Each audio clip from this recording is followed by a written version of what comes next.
got their start. This is My First Job, hosted by Mike Wood, only on the Purple Acorn Network. Hello, friends. Welcome back to My First Job, brand new podcast, but we're having a lot of fun learning about people's new jobs and their first jobs, actually. My name is Mike Wood, longtime practitioner in the HR tech space, but I'm thrilled to be talking to people about their first jobs and not just their current jobs. So our guest today is Richard Rosenow, and Richard, I've never met him in person, but I'm hoping to someday. But I've long seen him on LinkedIn and maybe on Twitter at one point. I'm not on Twitter anymore. But anyway, Richard, thanks for joining us today. Glad to have you on the show. Welcome. Thank you so much, Mike. I'm thrilled to be here. It's a lot of fun learning about our friends in this space and hearing what they're up to, what they used to get up to. Yeah, thrilled to be here. Great. So, Richard, why don't you tell people what do you do? Where do you work? Yeah, absolutely. So I'm Richard. I'm the Vice President of People Analytics Strategy over at OneModel.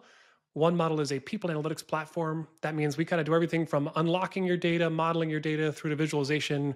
We have a lot of fun with that. And it's I was a former customer back in the day, back when I was a people analytics practitioner, kind of my middle jobs, maybe not my first one, but my middle space.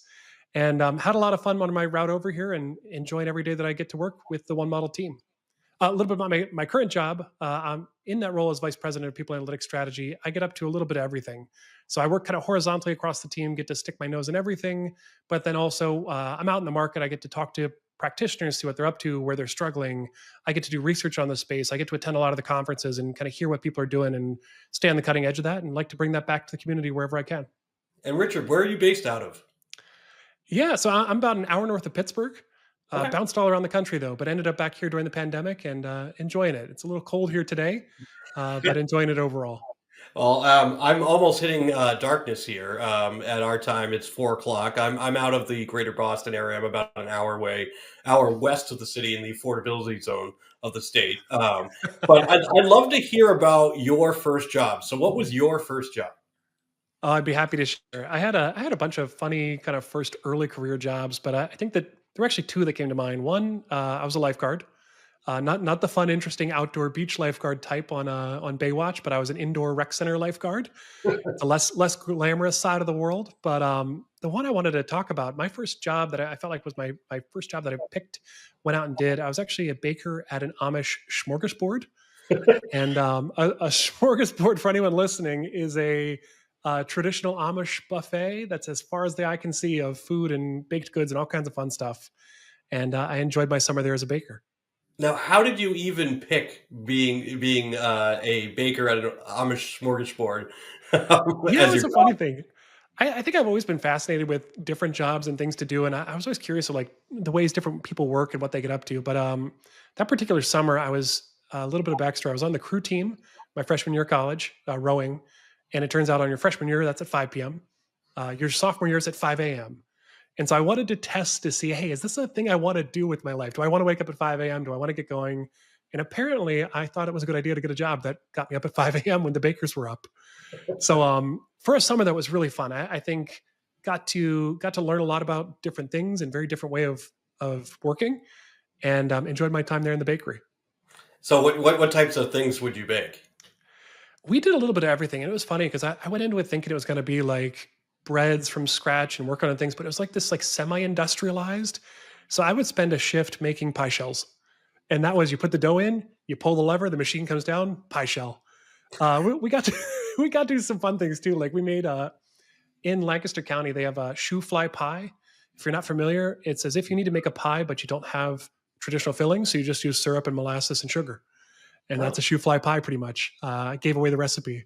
But they're delicious. They're truly amazing. But I think the perk though was all of those baked goods ended up on the smorgasbord, and I got to have the smorgasbord for $3 a day, which is still one of my favorite benefits I ever had. Yeah, well, and if you're on the crew team or you're burning a ton of calories and stuff, you probably ate like a king. It was a perfect job for that summer. Truly, ate my way back into my paycheck every time. So were you working with the Amish, or what were your coworkers like? Yeah, it was a limited staff. There were a couple people in the bakery. There was like a head baker, an assistant baker, and then like a couple of us. And funny enough, I actually got like three of my friends referred there too. So I had some referrals and kind of got some friends to work with. And so we staffed it that summer. And there were some Amish families that would bring food to the smorgasbord. So it was a lot of the vegetables, a lot of the things that were kind of cooked on site. So I think they had some supply chain there, but it was a little bit more tourist trap than traditional Amish farm to table. But I won't tell you the name of it, so no one gets lit up in the media. But there weren't many Amish people in the bakery, unfortunately. Have you been back there since you worked there? Oh, absolutely. Every time I'm back in the area, I stop by there to get. They had a spectacular raisin bread, and the key to raisin bread is actually icing. You put icing on it; it's spectacular. Anything to And distract the taste of the raisins, right? yeah, it's one of those things like you start saying it and a little bit more advanced in years and looking back, I'm like, oh my God, how did I eat that all that summer? But it was a lot of iced raisin bread and pies and cakes and all that good stuff.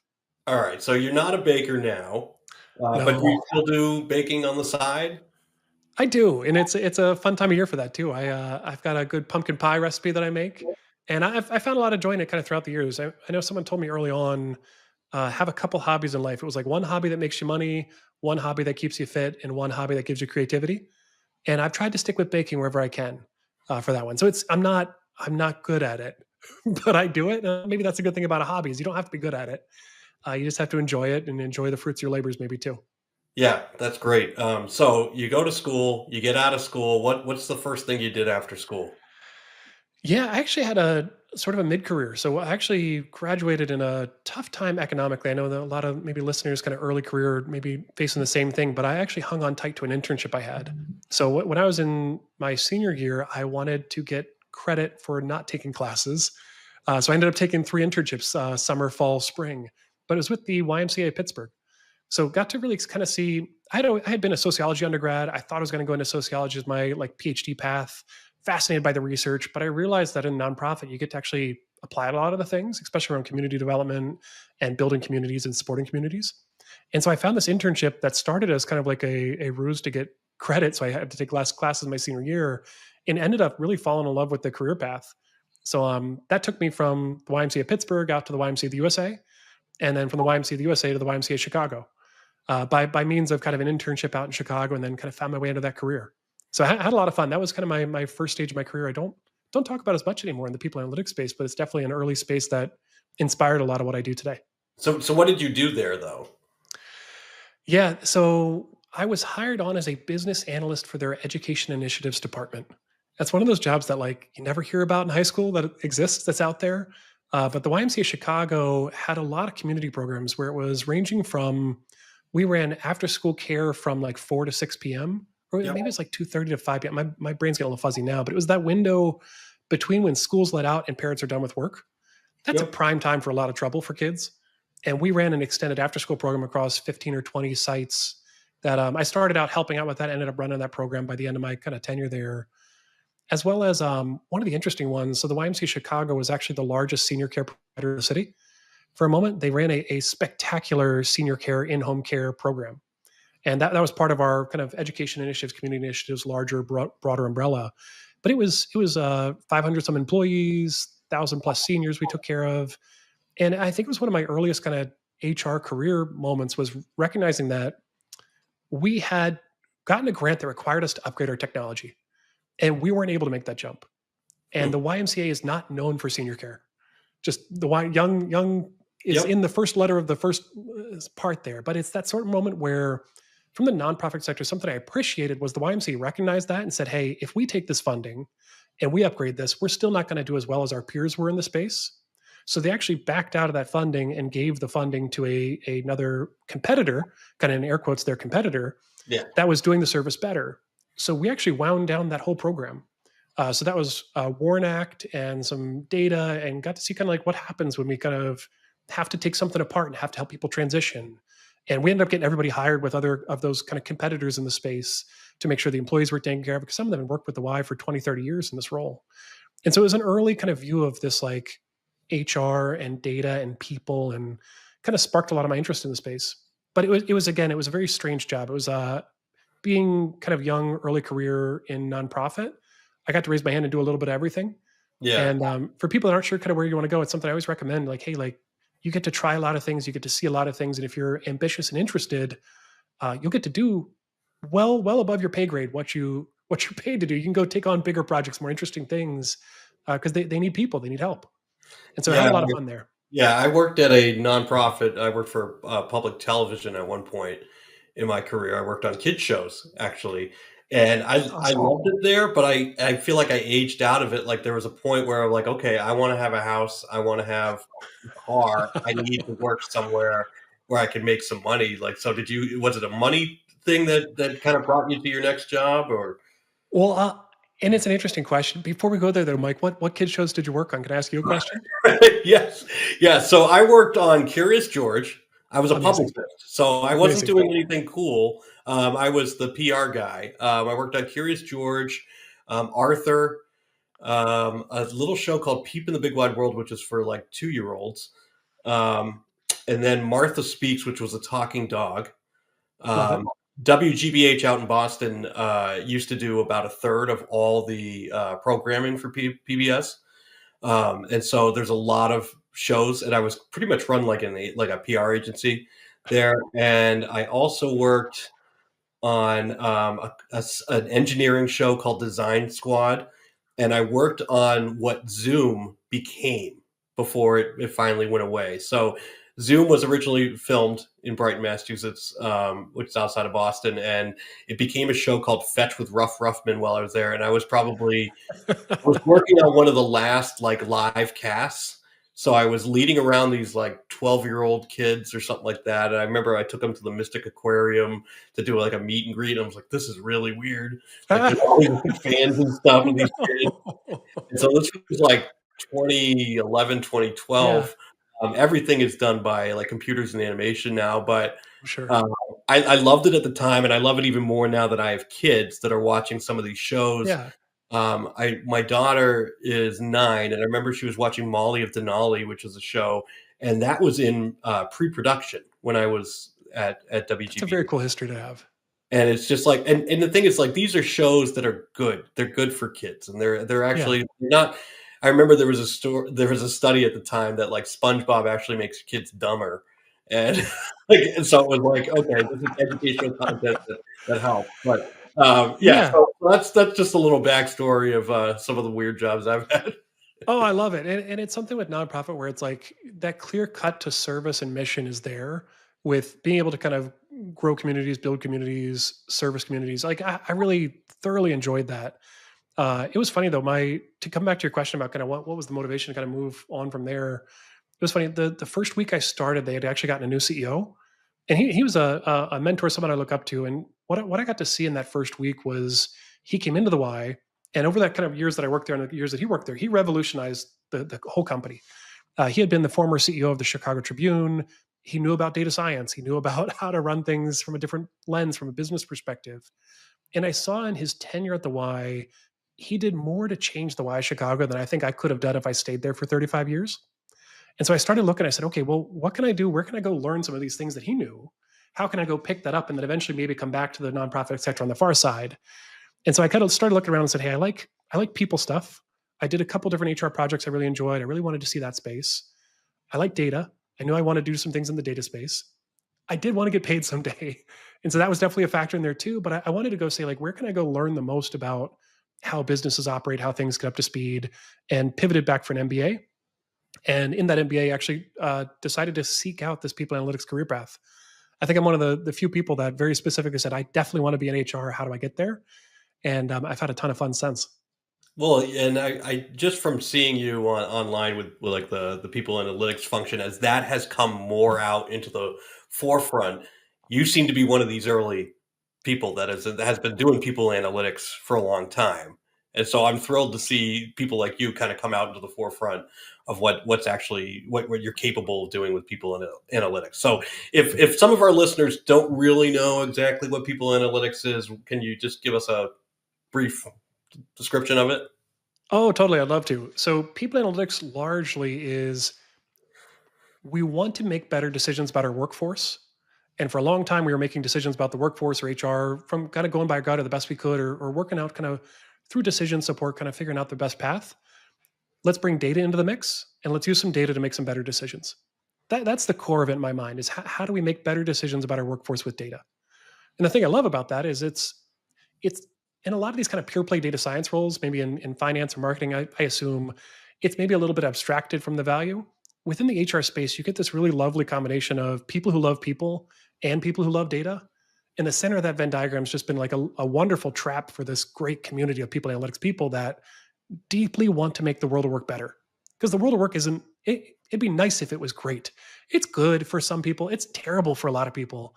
And if we can make that world just a little bit better with data and we could help make better decisions with data, there's something really positive still there from that kind of that mission and vision of that. And so that's definitely kept me in the space. And it's a very long definition of it, but that's what I think about when I think about people analytics. So if we have some listeners out there that are looking to add some people analytics to their teams and their organizations, what are the things that they should be looking at? What's the types of data? Yeah, totally. And odds are you're probably doing some form or fashion of people analytics today. So if you're pulling reports to look at old numbers, if you're looking at kind of histories of things, if you're getting a sense for kind of what the data says about a topic before you dive in, you're probably down this path already. Where a lot of teams start is around attrition or turnover. The reason I think they start there is like turnover hurts. It sucks when somebody leaves the company, especially if they were doing critical roles or in the critical path of a business line. Like that it's painful, it's noisy, it's disruptive, it's tough. And it's a very human thing too. Like that person left their job, they quit, they got fired, whatever it might be. So turnover is like a pain point for a lot of firms. And to be able to kind of understand and diagnose where attrition's happening, that's step one. Is what has our attrition been? What do we think's going on with it? Where are maybe there are pockets of it? And how do we listen to our attrition data in a way that it tells a story? Because really, if we look at an organization, we start to listen to that attrition data across, maybe you can see some pockets of maybe toxic management, or maybe you see some pockets of, hey, we got some processes that are maybe broken here, that if we make those small corrections, maybe we can bring attrition back down to where it should. And so it's an early days piece is describing, understanding, and diagnosing. You can get into some of the more advanced things around trying to predict attrition or trying to understand what's happening and trying to dig into some of the deeper data science. But a lot of people start with, what is it? Is it good? Is it bad? How do I fix it? And it's a great place to start. I love that because the toxic manager thing, I mean, you hear it all the time. People don't leave companies, they leave managers. Yeah. And I've been at places that have you just hit this log jam of a toxic manager that may be good at, communicating above her role to the CEO or whatever, but everybody underneath her is just this like revolving door of people that can take it for a year maybe, and then they leave. And so I love that people actually look at that because I would love for everybody to love where they work. What do you think are the top issues kind of affecting the workplace today? Oh man.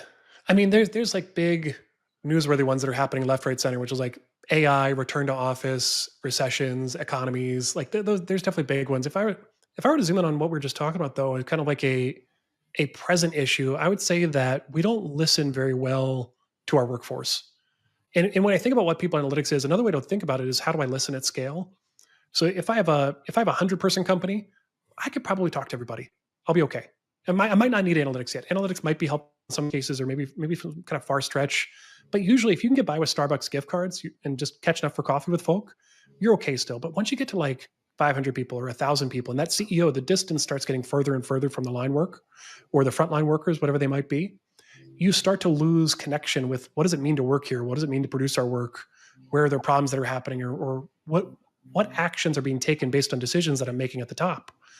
And so when I think about things like return to office, for example, that's something that maybe it's an edict that's coming down from the top of the company, and there might be people that are furious about it lower in the company.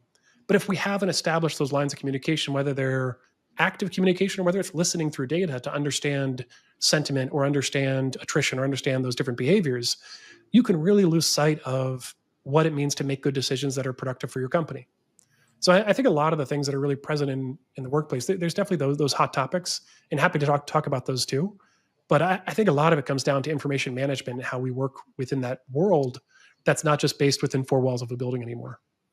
Yeah, the return to office thing kind of kills me because we all we ripped the Band-Aid off during COVID. We know that you don't need to be in the office, but there are things that you can do like brainstorming or having a department meeting. Like I always used to have marketing meetings on like Tuesdays or something like that. That's always good in person. That's much better in person than Zoom. But the day-to-day stuff, like I used to be in an open office and I'd have to put on headphones to try and Yeah. actually think. So it drives me nuts because we've spent the last couple of years, like I have 2 kids. I'm able to do, work and then get them to where they need to be. Whereas all of a sudden, if that got taken away and I had to be driving, let's say I had to drive into Boston every day or something like that. Now that's like time at the beginning of the day and time at the end of the day. I got to figure out what to do for my kids, Oh yeah. and even like I got to find a service if that service is around, and then you're just scrambling, so there's not enough like help for people to make that switch. That's just my 2 cents. Oh, it's huge, and I've been remote now for 5 or 6 years. All throughout the pandemic, even before when I was with Facebook, we were actually testing some of the remote policies right before we all went remote for the pandemic. So that was kind of interesting to kind of be part of that piece there. But really, with one model, we're full remote, so we're spread all across the U.S. and then actually a good amount of Australia. And so my managers, the CEO's over in Australia, and thank goodness he wakes up early. I appreciate that. They're up at kind of 5 or 6 for us, and they start their day pretty early. But we're able to get things done because we have a lot of trust, we have a lot of understanding about what we're up to, and we hire specifically around that ability to kind of operate at scale and operate fully remote. And it's allowed us to do some really tremendous things as a company that we wouldn't be able to do if we were all in the same building. And I'm sure if there's people listening that do have 4 or 5 days back in the office now, which I've been hearing more and more often, there are still benefits to that too. And I think there are lots of ways to kind of grow your career and make those connections. And offices do serve a purpose, but it's just there's got to be some balance. There's got to be some way to break there because I see a lot of people looking for roles that are in remote places or different places that are now stranded by the labor market as things change. Yeah. So I hate to stop this conversation because this conversation has been fantastic, but we're coming up on time. Richard, thank you. I Oh, look forward totally. to actually meeting you in person at some point. I don't know if you go to HR Tech, but I'm usually at HR Tech every year. But where can people find you online if they want to read some of your stuff? Absolutely. And Mike, it's been a real pleasure here chatting with you. I'm on LinkedIn, LinkedIn/in/Richard Rosenow. That's probably the best place to find me. I just went over to Blue Sky. I'm testing it out. I'm probably going to date this episode by saying it, but I think a lot of us are going over there. That's kind of the new I'm, Twitter. I'm, I'm joining the Exodus soon. I just haven't gotten around to it. There you go. I'll see you over there, Mike. But I will see you at HR Tech. I'm at a lot of the conferences out in the field for One Model, and I get to tour around and see a lot of people. So if you see me coming to your town, definitely say hi. Great. Well, thank you, Richard. It's been a pleasure. Thank you, Mike.